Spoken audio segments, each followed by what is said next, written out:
So we're the largest science park operator in the UK, and we've got over 2 million square feet of mixed space and over 500 companies.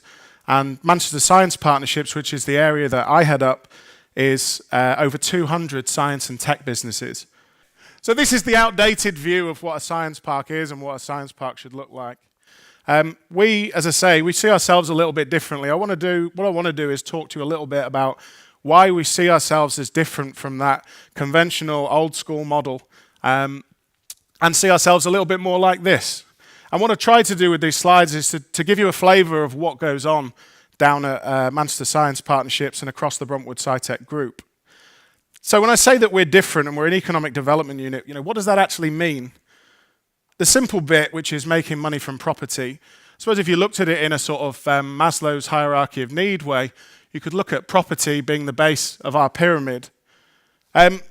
This diagram essentially shows how we can increase engagement and value for our customers by taking them up through the different stages. So the base requirement for anyone or any company is the provision of shelter or safety. And that's what we do. We provide beautiful, well-designed buildings that we believe are well-maintained, and we rent them to companies in the science and tech space. It's relatively straightforward, and I'm sure you'll agree it's a model that's adopted globally. People doing it all around the world. What differentiates us then is the additional layers, how we differentiate ourselves by deepening engagement with our customers, participating in innovation projects and activities, deployment and delivery of services designed to take our customers up this engagement axis. And what I want to do is talk to you about what we really spend the majority of our time doing, which is working on co-innovation, business support, placemaking, tech adoption and R&D. And I'm sure you'll agree it's already starting to sound a little bit different to that conventional idea of a property business. So I want to touch on why we see these things as important, but also look at how PropTech interfaces with each of these. So in terms of business support, MSP's founding principle and mission is to grow Manchester's knowledge economy. So we want to help companies of all sizes, from large to small, to form, scale and grow.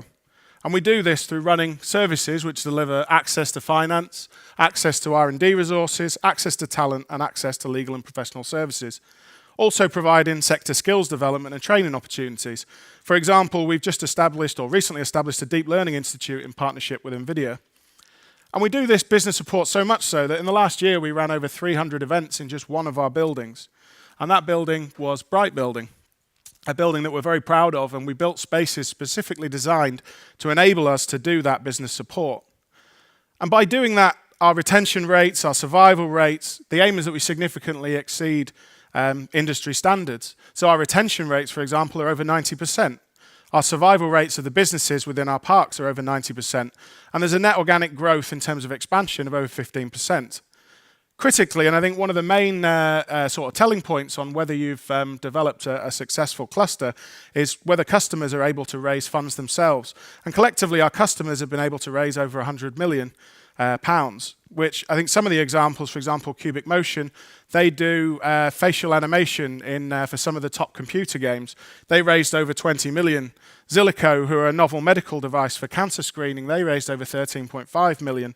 And a company I'm going to talk about a few times today, a company called Hark, who are in one of our incubators, they raised over £1 million. And so you can see there's all sorts of different levels of investment, but it adds up to a credible science and tech cluster. Another thing that's hugely important to us is co-innovation.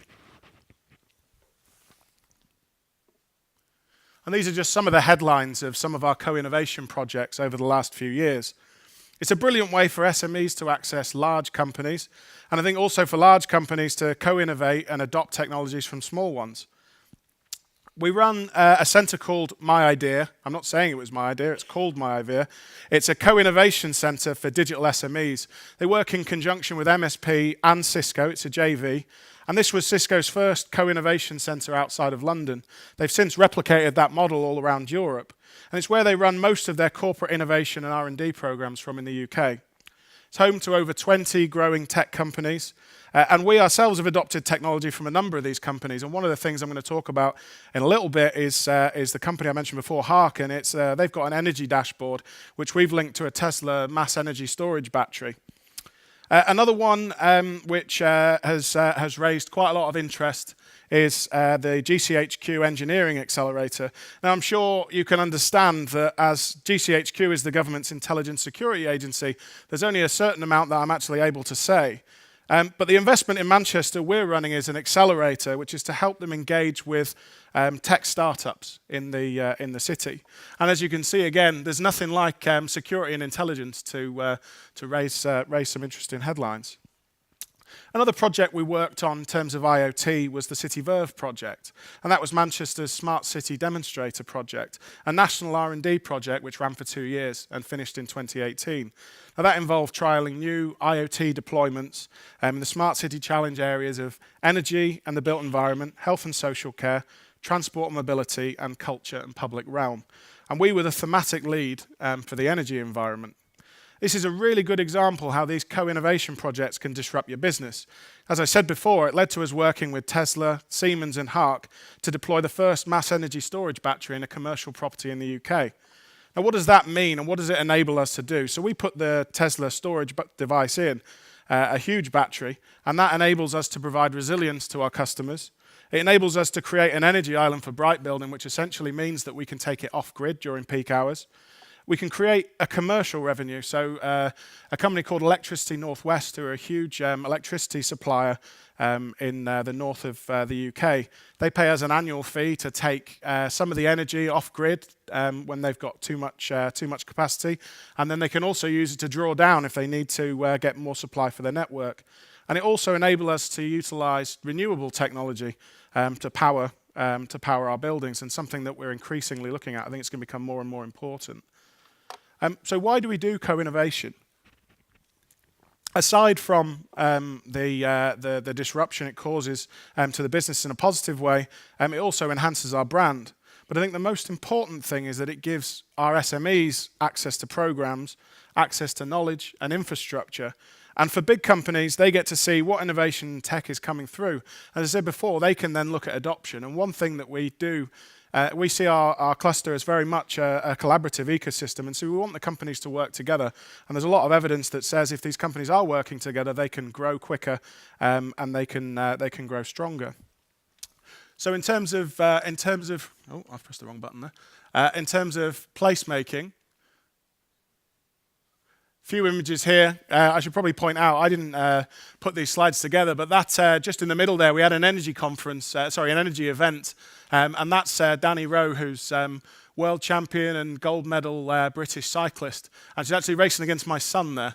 You can see he looks very happy because he's just beaten her in a race, and I'm sure he'd be very happy to tell you that she didn't let him win, although she may say something a little bit different. So the collective is, we've launched various sort of tech adoption placemaking strategies, and one of them is a new community app called The Collective, where our customers across our group, which is over 50,000 people, can book meeting rooms, can book parking, can attend events, engage in community forums, see news from across the parks. And this is something which we're really interested to see how much engagement and usage it gets, and also how we can develop it further in the future. We've also adopted sensor technology across a number of our buildings, looking at air quality, occupancy, satisfaction, all monitored by a digital dashboard. And that enables us to see how a building should perform and how actually it gets utilized, but also increasingly helps us to work with our customers to advise them on how they could better utilize their own space. In terms of amenity, we've looked at smart gym technology. We've got our Les Mills virtual system as well for personal training within our fitness studio, which you can see an image of there. And I think these are just a few examples. I'm conscious of time and some of the other things that I want to get through. But I think part of this is that afterwards we'd be more than happy to chat with you about any of this. So in terms of the future, this is Manchester's Oxford Road corridor. Although we've chosen blue there, it's not actually water, that is the Innovation District in Manchester. And these are some of the big developments we've got coming on. Down at Manchester Science Park, all those red sections on there are new developments that we're looking at, which are going to add further and further space for more tech and science businesses. Circle Square in the top corner is our largest commercial development with over 1.2 million square feet of commercial space, but it's mixed space, it's a mixed scheme. And then City Labs 2 and 3 actually sit on the Hospital Trust site, and that's a life science specialist campus. And I think it's worth saying that we believe in this tech cluster so much that we, like our companies, have got massive expansion plans for the future. So especially in Manchester, and it's one of Europe's leading digital cities, also the portfolio that I head up. So we've got over 250 million pounds worth of investment planned over the next 4 years.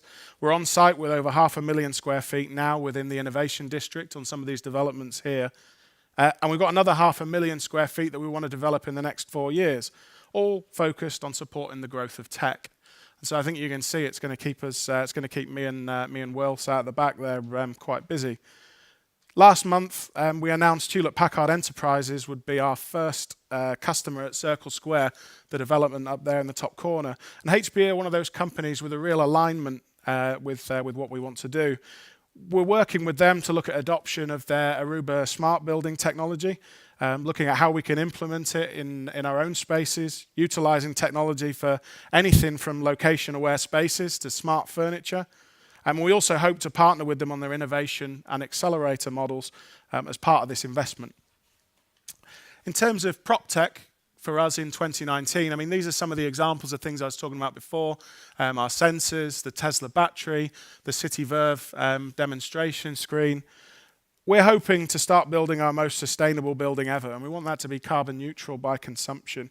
So we will enable this by utilizing technology like ground source heat pumps, photovoltaic technology, batteries, all integrated through BMS, and again, using that real-time monitoring tech from our company, Hark.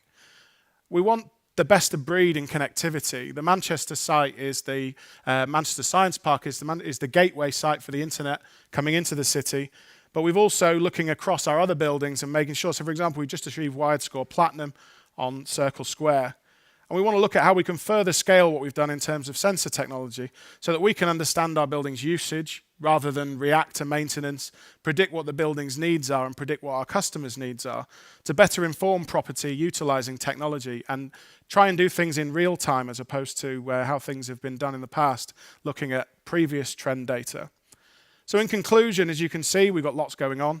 We've got ambitious plans. We're always happy to stand up and talk or talk to people about what it is that we're doing and the exciting and amazing companies and their innovations that we're working with.